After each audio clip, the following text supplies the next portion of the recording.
Fallen Hong Kong media mogul Jimmy Lai takes the stand for the first time since his 2020 arrest. The prison sentence given to Hong Kong pro-democracy activists meet with international condemnation. The Labor Ministry is under fire after a staffer's suicide raises questions about workplace bullying. Plus, legislators clash over proposals to make recalling elected officials harder.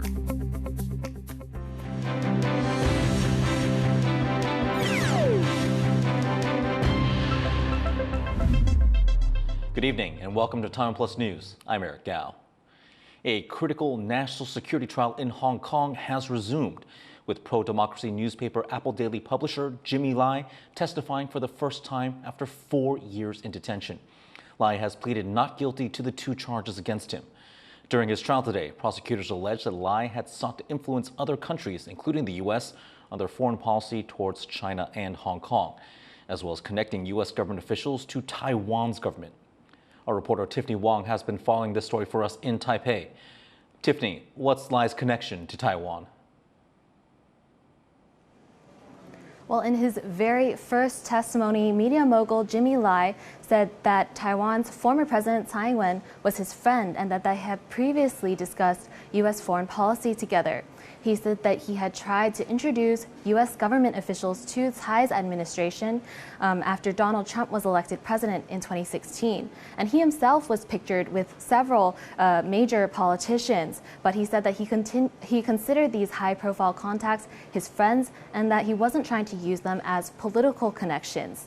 But he's been an outspoken critic of the Chinese Communist Party, and he also called Taiwan the only democracy of Chinese people in his testimony. He said that he wanted to help Taiwan manage its relations with the U.S., which is its biggest unofficial ally. But he said that he did not support independence for Taiwan or for Hong Kong. Now, as prosecutors look over the evidence, this is the first time we'll get to hear Lai's side of the story over this trial that's been brewing over the past 4 years. Dozens of supporters gather outside a Hong Kong courthouse on Wednesday, waiting to hear Jimmy Lai, a businessman and pro-democracy activist who faces a potential life sentence under Beijing-imposed national security law. The 76-year-old publisher of pro-democracy outlet Apple Daily took the stand for the first time in his trial, pleading not guilty to charges of conspiracy to collude with foreign forces and publishing seditious materials. The British national has been jailed since 2020, when the offices of his media company were raided by police and later shut down amid a crackdown on pro-democracy activity in the city. His plight has resonated with many of the city's residents. 黎山就代表我哋香港個精神啦。咁佢係即係嚟到香港之後咧，係好欣賞呢度嘅民主自由嘅風氣啊嘛。咁我作為一個香港人，都係同埋咁上下嘅即係比較後啲嘅年代啦，我都係感受到佢哋即係嗰個追求自由嗰個心啦。佢如果佢唔係為咗香港，佢可以走嘅。 點解佢唔走咧？佢留喺度咧，咁咪俾人困咗成千幾2000人咯，係咪啊？ Lai has denied the charge of publishing seditious materials and staunchly maintained his right to media freedom. He's been an outspoken critic of the Chinese Communist Party and the 1989 Tiananmen Square massacre, which press freedom watchdogs say made him a target for the national security law. The newspaper was one of the last mainstream media outlets openly critical to Beijing regime, and has become the leading media outlet to share the stories about what is happening in the territory. He emphasized that the newspaper upheld the core values of the rule of law, freedom of the speech, and hoped that the Hong Kong people would enjoy such freedoms by having more information via his media outlet. 6 of his senior staffers pled guilty in their trials, but Lai has remained steadfast in his claims of innocence, and now aims to take those claims to the stand. The national security trial is expected to last 3 to 4 more weeks as the court hears Lai's account of his dealings with these foreign politicians and also reviews 150 Apple Daily publications that have been submitted as evidence for that count of publishing seditious materials. Thank you for that, Tiffany. Now, it's Tiffany Wong reporting from the TaiwanPlus newsroom, and we'll have more updates as this trial continues. Meanwhile, the world is reacting to the sentencing of 45 pro-democracy activists in Hong Kong charged with political crimes under the territory's new national security law. And as Chris Gordon reports, leaders and activists from Taiwan and across the world have condemned that decision.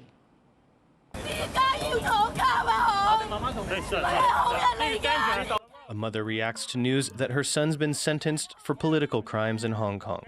He's one of a group of convicted pro-democracy activists known as the Hong Kong 47, all but 2 of whom were given 4 to 10 years in prison. Here in Taipei, exiled Hong Kongers gathered to condemn the decisions. They say it's a devastating blow to the Hong Kong democracy movement. 大家不去捍卫这一个自由民主的说话，有可能就真的明天就会变成好像香港一样，没有办法开一个这样的记者会。The sentencing further solidify the fear amongst the citizens of Hong Kong, and I think the Chinese Communist Party are very happy about that. The Hong Kong activists were charged under a national security law imposed by Beijing that criminalizes a wide range of political activities. The crimes in this case related to an unofficial primary election to choose candidates for the territory's 2020 election. It's not only Hong Kongers living abroad that have condemned the sentencing of the 45 activists. Statements from the United Nations Human Rights Office to leaders from around the world have all raised concerns about the decision. Taiwan's presidential office has also condemned the sentencing, saying democracy is no crime, and citing the case as proof that the one country, two systems model proposed for both Hong Kong and Taiwan is not viable. The U.S. has also slammed what it calls the unjust sentencing and said it was imposing new visa restrictions on Hong Kong officials. And international organizations have weighed in as well. We are gravely concerned by the use of these security laws and the breadth to criminalise conduct protected by human rights to freedom of expression, peaceful assembly and association. Officials from both Hong Kong and China have defended the sentences, saying they protect national security. Despite the outcome, pro-democracy activists say they're standing strong. 这个民主运动并没有放弃，因为只要我们内心不放弃的话，其实还是会有的。包括可能在判刑当中，我们也知道很多人选择不认罪，所以这种不认罪其实也是一种抵抗的方式。 Showing that the sentences, though a blow to the movement, may not be its end. Hang Xu and Chris Gorin for TaiwanPlus. The recent death of a labor ministry employee is drawing attention to workplace bullying in government agencies. And as John Van Chies reports, Taiwan's 3 main political parties all have tough questions for the ministry about a case that's bringing to light issues with the country's work culture. The heat is on for Labor Minister Ho Pei-shan over the suicide of a ministry employee at the start of November. Despite an apology and a pledge to deal with overwork, lawmakers across party lines want to know what she and her ministry plan to do about workplace bullying. The ministry itself has found problems in the department where the employee worked, here at the northern branch of the Workplace Development Agency. These include illegal 14- and 15-hour workdays required regularly, covered up with fake clock-in records. But it's the boss in charge that has attracted lawmakers' attention, with officials themselves describing her as abusive. 处长的他会有咆哮、侮辱、贬低同仁的这些行为，让同仁精神压力非常的大，甚至也有同仁因为这样子自己去看心理咨商医生。 This boss has been demoted and won't be going back into management. But some lawmakers aren't satisfied, as an initial ministry review has not found bullying to be a direct cause of the employee's death. And at a committee meeting early Wednesday, they had questions about that and other bullying issues for the labor minister. 调查报告明明列出了一大堆谢芬署长长久以来的职场霸凌行为，但对于这件轻生个案却说无法证明该员工有遭受长官的职场霸凌。请问这到底是什么逻辑啊？你根据这个调查的事实也推不出这样的结论啊。 Other lawmakers pointed to other cases of bullying in government agencies and said that complaints are often referred to the same bosses doing the bullying. Through the questioning, the labor minister said the case shows there are problems in its system, acknowledged bullying, and promised to make improvements. 所以我们也启动了这一个要精进的方案呢。其实我本来就规划从明年开始，现在已经正在办采购，就是希望及时提供心理医师、心理咨商以及精神科医师就医的实际支持。But Democratic Progressive Party lawmaker Lin Shufan says it's not news that bullying is widespread in Taiwanese workplaces, citing a survey by Job Bank 1111 done last year. It found 83% of workers had been bullied on the job, and that government workers are among those worst affected. 我觉得这是我们国家的耻辱啊！怎么国家的公务体系，怎么公务部门、公务机关被霸凌的状况这么严重，比民间还要更严重呢？ That's a question that the Labor Ministry, the very organization charged with labor rules and their enforcement, will have to face as the fallout from its employee's death spreads. Leon Lien and John Van Trieste for TaiwanPlus. Labor Minister He Pei-san has offered her resignation over this controversy. Now, to learn more about the legal rights and workplace protections for civil servants, John Van Trieste spoke to attorney Casey Young. According to lawmakers, a Labor Ministry employee who recently died by suicide had been forced to work 14-hour days and then had his timesheet faked so that it looked like he was working normal hours. Is this illegal? 当然也会相对应的去影响到劳工的权利啦，所以这个一定会是违法的状况。劳基法规定一天正常的上班时间是8小时，那即使加班最多也不能够超过我们讲4小时好了，所以一整天上班加上加班是不能超过12小时。可是因为今天的状况比较特殊，它是发生在公家机关里面，在台湾公家机关它并不当然的一定会适用劳基法，所以劳动部它的处理方式是他把这个主管本案这个涉案霸凌的这个主管，他移到监察院去送调查。但是在一般的民间企业的情况，这种状况是会被处罚的。The labor minister agrees that this employee had also been bullied at work, and it looks like this isn't an unusual situation. One survey by the Job Bank 1111 found that 83% of Taiwanese workers had been bullied at work at some time. What sorts of protections or legal recourse do these people have? 坦白说，台湾跟职场霸凌相关的法律规范其实非常的少。我们的职业安全卫生法里面虽然有规定说那个雇主要避免职场上发生这个精神上不法侵害等等的，那它大概就是指的是职场霸凌。但是这个相对应所产生出来的具体的规定，其实仍然是非常的少。我们台湾过去的判决中确实也有这种依据职场霸凌来求偿案例，但大部分都是失败的，因为法规不明确。Now, I want to ask a question about government employees, because in Taiwan, they're considered separate from ordinary workers. The rules are different. For instance, they can't form unions, and the ordinary workplace safety laws don't apply to them. Does this difference mean that they're more vulnerable to abuse, or do the separate rules made for them do the job? 他们到底能不能够享受到相同的保护，受到相同的规范？那这个常常会是一个问号。那有的时候我们会发现，这些公务员他可能还真的没有像劳工一样享受到更完整的保护。那这就导致说，这些公务人员他们想要去争取更好的一个工作权利，去一个更好的、更有保障的一个劳动环境，在现实状况下确实会有困难。That was lawyer Casey Young discussing Taiwan's protections against workplace abuse. Shoving matches broke out at the legislature, with lawmakers divided over proposed amendments that would make it harder to recall elected officials. Cadence Quaranta reports. Physical clashes among legislators over proposed changes to a law to make it harder for elected officials to be recalled. The legislature's Internal Affairs Committee was supposed to discuss the amendments, introduced by the main opposition Kuomintang party, but instead, chaos broke out as some members of the ruling Democratic Progressive Party protested against the changes, and a break was quickly called. 徐宇珍的版本前所未有史上最高最难的罢免门槛。 The amendments would change the rules to mean an official could only be taken out of office if the number of votes in favor of their recall exceeds the number of votes they originally got to be elected, among other changes. Some DPP officials have said these changes are unconstitutional because they make it too hard to recall an official, taking power away from voters. They've also accused the KMT of proposing the changes because they're afraid their own officials are at risk of being recalled. But KMT officials argue it's currently too easy to recall an official. They had hoped the amendments would be reviewed. 希望大家能够支持我们在立法院可以好好的开会，好好的来审查预算。麦克风又被抢走，整个没有办法来进行。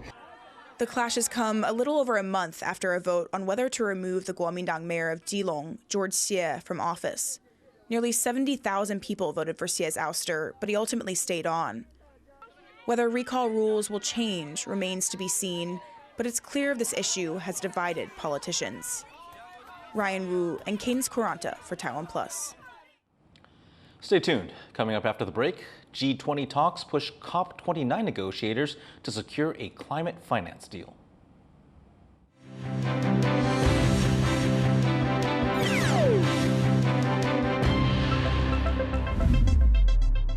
Start your weekend with a cup of coffee and a moment to reflect on what happened this week. Hello and welcome. We've got you covered, from defense and politics to high tech and the arts. Not just to Taiwan, the whole world is watching. You make the coffee, we make the news. Here's what happened on TaiwanPlus. For more stories from here in Taiwan and around the world, visit us on social media or follow our website at TaiwanPlus.com. In the face of adversity, the power of truth. A roadmap for a just and open world, charted by the freest country in Asia. Taipei for TaiwanPlus. TaiwanPlus News, a voice of freedom in Asia.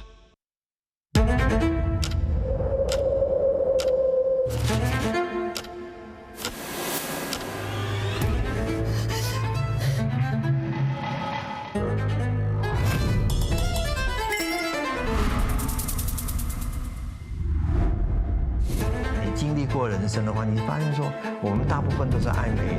我自己少遇见一朵花，我可能就不是这个样子。开始思考什么叫做一个本土性。大声的唱出来说我是台湾人。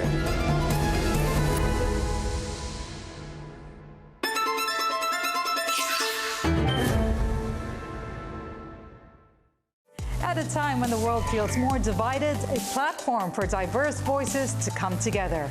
I'm Divi Gopalan. Join the dots. Be part of the conversation.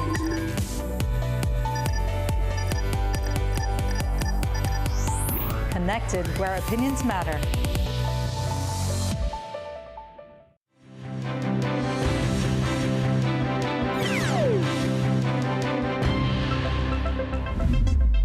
Welcome back. You're watching TaiwanPlus News. Negotiators at the COP29 Climate Summit are scrambling to secure the money needed to reverse the impact of global climate change. And new financing deals could now happen thanks to leaders over at the G20 talks. Roji Granger explains. As the United Nations COP29 Climate Summit enters its final day in Baku, Azerbaijan, delegates are rushing to hash out a deal for more funding to combat global warming. And they're getting help from UN Chief Antonio Guterres at another summit halfway around the world. Speaking at the G20 meeting in Brazil, Guterres urged the leaders of the world's richest countries to make a commitment to saving the environment, saying failure is not an option. The climate crisis has burned through another record, with 2024 likely to be the hottest year in history. We see the impacts everywhere and look no further than the drought in the Amazon and horrible floods in southern Brazil. Negotiations seeking significantly scaled-up climate funding had stalled at COP29 due to lack of consensus among members. But as the G20 ended, leaders backed the increase.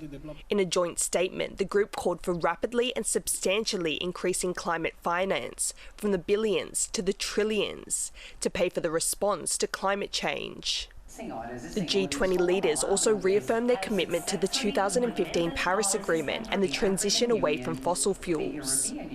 With G20 member countries playing an important role in the decision-making at COP29, holding 85% of global GDP, it's brought an agreement a step closer. We appreciate the signal that they have sent of their intention to accelerate the reform of the international financial architecture. We thank them for their support for a successful NCQG outcome in Baku. We now need to translate political will into practical work. COP29 negotiators are now tasked with the job of reaching a concrete deal on how much money richer nations must provide to developing countries to aid them in moving away from fossil fuels. Funding that delegates from poorer nations say is crucial. We are constrained by the lack of adequate climate finance, just like many other least developed countries. It is imperative that developed nations fulfill their existing climate finance commitments. The new collective quantified goals represent a pivotal opportunity to correct past shortcomings. The toll of climate change on show outside the conference venue as protesters exhibited items recovered from natural disasters around the world. Just a small reminder of how much worse things could get if negotiators can't reach an agreement in the next 2 days. James Lin and Rosie Greninger for TaiwanPlus. The U.S. has temporarily shuttered its embassy in Ukraine's capital, Kyiv, warning of a potentially significant attack by Russia. The decision comes after Ukraine used long-range missiles to strike Russian territory after the U.S. approved this use of the weapons. Russian President Vladimir Putin has since ratified changes to Moscow's nuclear doctrine. It will now treat an attack by a non-nuclear state as a joint assault if it's backed by a nuclear power. The embassy is now anticipating a response from Russia, and it's told U.S. citizens in Kyiv to take shelter in the event of an air alert. A U.S. congressional commission has suggested including Taiwan in the list of NATO Plus countries. The report by the United States-China Economic and Security Review Commission says that Taiwan should be granted special status to speed up arms sales. NATO Plus status is used for close U.S. allies who are not in the NATO alliance, but who have a special security partnership with Washington, and these include Japan and South Korea. Weapon sales to those countries only require congressional approval if the purchase exceeds $25 million US, and that's higher than the $14 million threshold for non-member countries. A Filipino woman convicted of drug trafficking in Indonesia will be returned home after 14 years on death row. Mary Jane Veloso was arrested in 2010 after Indonesian airport authorities found more than 2 kilograms of heroin in her luggage. She has maintained her innocence, saying she was tricked into smuggling the drugs. Veloso's return indicates a softer approach to foreigners convicted of crimes under Indonesia's new president, Prabowo Subianto. Philippine President Ferdinand Marcos Jr. welcomed the decision on social media. Music is the language of the soul. Sometimes it may be a foreign language, but that didn't stop one Japanese musician from pursuing his passion deep in the German Alps. Jonathan Kaplan has the story. Meet Takeo Ishii. He's 77 years old, was born in Tokyo, and found his calling, literally, as a professional yodeler in Germany. He's made his home at the foot of the Bavarian Alps, where locals call him der japanische Jodler, the Japanese yodeler. Jodeln machen Menschen glücklich, und dann, wenn ich jodele, selber bin ich glücklich. Und dann Freude, und wenn man Stress hat, und dann jodelt man, und dann der Stress geht weg. Und dann zum Lachen gibt's, ne? Und Jodel ist auch gesund. It's been a unique career. Ishii originally moved to Europe to study mechanical engineering, but soon found a path that stretched back to his childhood. Ja, dann in Japan habe ich mit meiner Mutter ins Kino gegangen, und dann im Kino habe ich gesehen viele deutsche Filme oder Schweizer Filme, und der Berg, der Natur, und der Hintergrundmusik war oft so Zittermusik, Alpenbrasen, Alpenmusik und dann Jodeln. Und dann beim Jodeln fasziniert. Yodeling for Ishii began as a hobby during his studies in Europe. But one night, after a few beers with a friend at a bar in Zurich, he showed off his skills. On the spot, the bar owner offered him a room and a regular gig.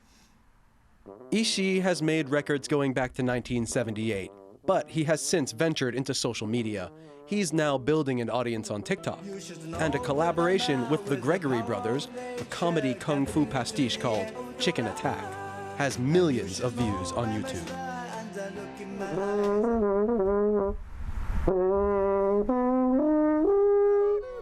Ishii sees a bright future for yodeling.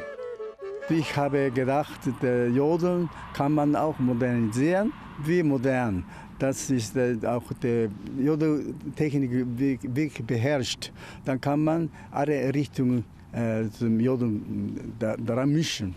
Und zum Beispiel mit Heavy Metal so, und so irgendwie. Und das habe ich auch schon gemacht und mein Titel war Chicken Attack.